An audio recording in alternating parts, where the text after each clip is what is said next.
आज नशे के दुरुपयोग के अंतर्राष्ट्रीय दिवस पर मैं आप लोगों के बीच आऊं और आप लोगों को नशे के प्रति जागरूक करूं। तो बहुत बहुत धन्यवाद राजीव जी। ये टॉपिक मेरे लिए इसलिए भी बहुत करीब है क्योंकि जो नशा है वो पहले सिर्फ पंजाब, यूपी और हरियाणा के कुछ गाँवों में तक सीमित था, लेकिन आज हमारे दिल्ली देहात का हर एक युवा नशे की ओर बढ़ रहा है और नशे ने उसे जकड़ लिया है। और मैं ये पढ़ के नहीं कह रहा हूँ, ये मैंने देखा भी है। और क्योंकि हर दूसरे दिन मुझे अपने दादाजी से, अपने पिताजी से, अपने चाचा जी से ये सुनने को मिलता है कि यार फ़ला गांव में फ़ला के यहाँ नशे के लिए लड़ाई हो गई, या फ़ला ने नशे के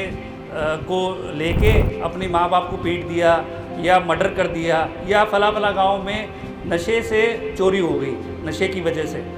तो दोस्तों, आज मैं आप लोगों को जो शुरुआत करने वाला हूँ वो 4 हाइलाइटर से करने वाला हूँ। पहला हाइलाइटर है कि एडिक्शन या लत क्या होता है। दूसरा, ऐसा क्या होता है कि हमें नशे की लत लगती है और वो लत कैसे लगती है। तीसरा पॉइंट, हम ऐसी क्या मजबूरी होती है कि हम पहली बार मजबूर हो जाते हैं नशा करने के लिए। चौथा, हम नशा करते थे लेकिन हमने बीच में नशा छोड़ दिया, लेकिन हम अपने आप को रोक नहीं पाते, हम मजबूर हो जाते हैं, वो नशा हम दोबारा शुरू कर देते हैं। तो मैं पहले पॉइंट से स्टार्ट करता हूँ। कोई भी कंपल्सिव एक्शन जिसकी वजह से हमें बार बार हम काम कर रहे हैं और उस वजह से हमें एक रिवॉर्ड मिलता है, और वो रिवॉर्ड हमारे पूरे शरीर पर इतना भारी होता है कि उसकी वजह से, उस एक्शन की वजह से उसके जो हार्मफुल कॉन्सिक्वेंसेस हैं वो जो हमें हमारी फैमिली लाइफ को, हमारी सोशल लाइफ को और हमारी लाइफ की हर एक एक्टिविटी को हैम्पर कर देती है। लेकिन फिर भी हम उसे करते हैं और हमें उसकी लत लगी रहती है। तो अब आप पूछोगे कि डॉक्टर साहब, ऐसे तो हम बहुत सारे ऐसे काम करते हैं बार बार, हमें उनकी तो लत नहीं लगती, लेकिन शराब, गांजा, बीड़ी, सिगरेट, तंबाकू, हीरोइन, कोकेन, इन्हीं सब की लत क्यों लगती है? तो दोस्तों, मैं बताने वाला हूँ। हमारे ब्रेन में एक पाथवे होता है जिसे हम मीजोलिम्बिक डोपामिन पाथवे कहते हैं। और कोई भी हमें, जैसे फॉर एग्जांपल, कोई भी हमें नेचुरल खुशी मिलती है, जैसे टीचर ने बच्चों को शाबाशी दे दी, या माँ बाप ने तारीफ़ कर दी, या कुछ भी हमें नेचुरल अचीवमेंट होती है, या हमें कोई पद मिला है या कोई सैलरी इंक्रीजमेंट मिला है, तो हमें खुशी मिलती है। और उस खुशी से क्या होता है, हमारा मीजोलिम्बिक डोपामिन पाथवे वो ट्रिगर होता है, और उसकी वजह से जो हमारा डोपामिन होता है, जो कि हमारा प्लेजर न्यूरोट्रांसमीटर होता है, जो हमें प्लेजर देता है, खुशी देता है, वो रिलीज़ होता है। अब आप पूछोगे डॉक्टर साहब, नेचुरल अचीवमेंट में भी डोपामिन रिलीज़ हो रहा है और शराब पीने वगैरह से भी हमें खुशी मिलती है और उससे भी हमारा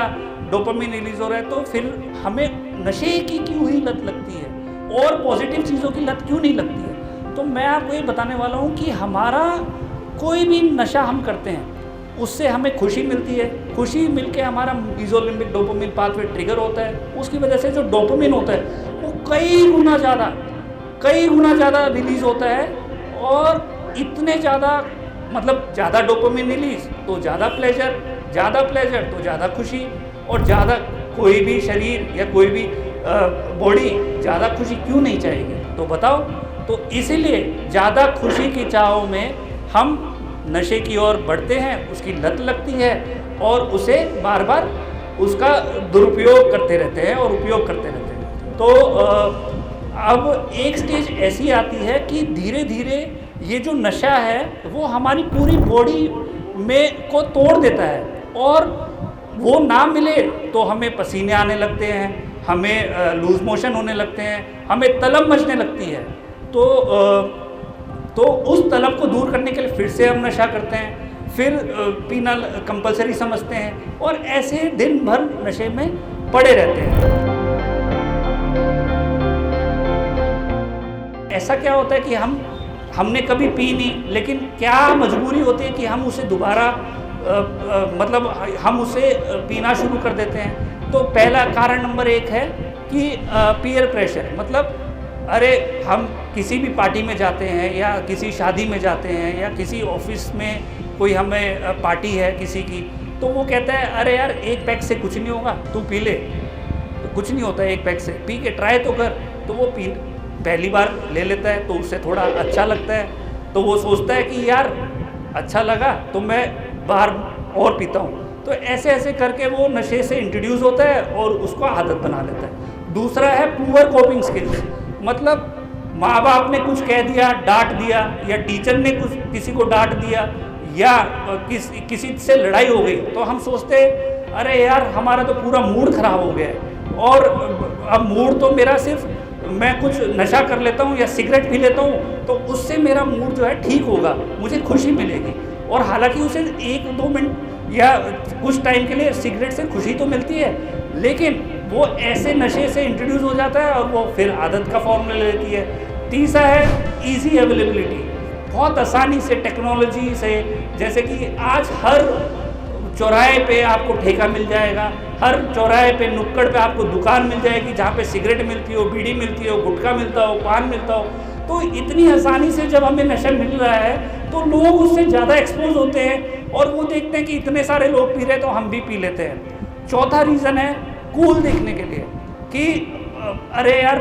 वो किसी भी जिसको हम आइडलाइज करते हैं या किसी हीरो को ही ले लो, वो टीवी में स्टाइल मारता हुआ बीड़ी पी रहा है या सिगरेट पी रहा है, तो आप सोचते हैं यार वाह क्या स्मार्ट लग रहा है, कितनी उसकी अच्छी पर्सनैलिटी है, तो क्यों ना मैं भी ट्राई करके देखूं, क्यों ना मैं भी ऐसे ही स्मार्ट दिखूंगा, मुझसे भी लड़कियां इंप्रेस होंगी, मैं भी ऐसे ही चला करूंगा चश्मे पहन के, बीड़ी उड़ा के, धुआं उड़ा के। तो कूल दिखने के जो आज का युवा है वो नशे को स्टार्ट करता है और फिर उसकी आदत से जूझ रहा होता है और वो उसे छोड़ नहीं पाता है। तो दोस्तों ये मैं बताने वाला हूँ, और अब मैं आपको ये बताने वाला हूँ कि ऐसा क्या होता है कि जो हमने नशा करा होता है लेकिन हम रिहैब वगैरह या हम नशे को छोड़ देते हैं, लेकिन कुछ टाइम बाद फिर से हम नशा शुरू करने पे मजबूर हो जाते हैं। तो वो ऐसा होता है कि जब भी हमने नशा शुरू किया होता है, कि जैसे फॉर एग्जांपल हमने किसी शादी में किसी दोस्त के कहने पे स्टार्ट किया था, तो हमारे माइंड में हमारी मेमोरी में वो एक क्यू हो गया है। तो अब हम किसी भी शादी में जाएंगे तो हमारी मेमोरी का वो क्यू एक्टिवेट हो जाएगा और वो हमें बार बार फोर्स करेगा कि अरे यार मैंने तो शादी में स्टार्ट करी थी और तूने 2 पैक पिए थे, 4 पैक पिए थे। वो तुम्हें मजबूर कर देगा, तुम्हारे अंदर इतनी तलब, उसकी इतनी क्रेविंग हो जाएगी कि तुम मजबूर हो जाओगे वो रिकॉल करके दोबारा शुरू करने पे। फॉर एग्जांपल आप किसी दुकान से, नशे की दुकान से भी निकलोगे, अगर आपने नशा छोड़ा हुआ है तो नशे की दुकान से भी जाओगे तो भी आपकी मेमोरी ऑटोमेटिक एक्टिव हो जाएगी और आपको क्यू आएगा और आपको तलब मचेगी कि वो आप जाओ और वो नशा खरीदो और वो करो। तो दोस्तों ये मैंने आप लोगों को बहुत ही सीधे साधारण शब्दों में बताया कि हम क्यों नशा करते हैं, कैसे होता है, क्यों मजबूर होते हैं कि उसको शुरू करें, और करा भी होता है तो कैसे उसे छोड़ें। तो अगर आपको नशे से रिलेटेड या किसी भी मानसिक स्वास्थ्य के रिलेटेड कोई भी समस्या हो तो मैं आप लोगों के बीच हूँ, मैं आप लोगों को देखूँगा, आप लोगों को समाधान बताऊँगा। और कोई भी भाई अगर स्टिग्मा के चलते या अपने आप को ये सोचे कि यार डॉक्टर साहब के सामने बोलूँगा तो लोग क्या सोचेंगे, क्योंकि मानसिक बीमारियाँ तो आज बहुत बड़ा एक हवा है, तो वो डर रहा हो, तो आप मुझे सोशल मीडिया पे व्हाट्सएप या फेसबुक पे कमेंट कर सकते हैं, यूट्यूब पे मेरा चैनल है द साइकेट्रिस्ट, उस पर कमेंट कर सकते हैं, आप मुझे इंस्टाग्राम पे भी कमेंट कर सकते हैं। तो मैं सारी जगह आपके लिए अवेलेबल हूँ।